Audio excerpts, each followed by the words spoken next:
सूरत के वराछा क्षेत्र में श्री सौराष्ट्र तटपदा कोली ज्ञाति समाज सरवैया परिवार द्वारा आयोजित चौथा स्नेह मिलन समारोह एवं छात्र सम्मान कार्यक्रम हर्षोल्लास और भव्यता के साथ संपन्न हुआ। कार्यक्रम में समाज के अग्रणी सदस्य, वरिष्ठजन, युवा वर्ग एवं बड़ी संख्या में समाज बंधुओं ने उत्साहपूर्वक भाग लिया। इस अवसर पर समाज के मेधावी एवं प्रतिभाशाली विद्यार्थियों को उनकी शैक्षणिक उपलब्धियों के लिए पुरस्कार एवं सम्मान पत्र देकर सम्मानित किया गया। विद्यार्थियों का उत्साहवर्धन करते हुए उन्हें शिक्षा के क्षेत्र में आगे बढ़ने और समाज का नाम रोशन करने के लिए प्रेरित किया गया।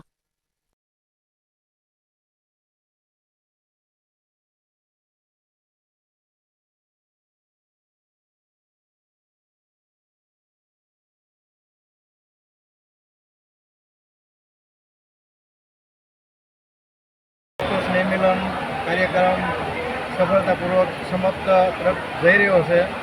तो बधा ज सरवैया परिवार भाईओ तथा बहनों खूब खूब आभार मानु छूं। अने आपणे जेम आगळ पेला साहेबने चावड़ा साहेबने कही गया तेम थोड़ी भणतर में ध्यान आपवानी जरूर छे।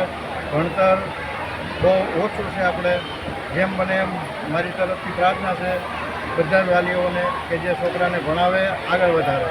જય હિન્દ, જય ભારત।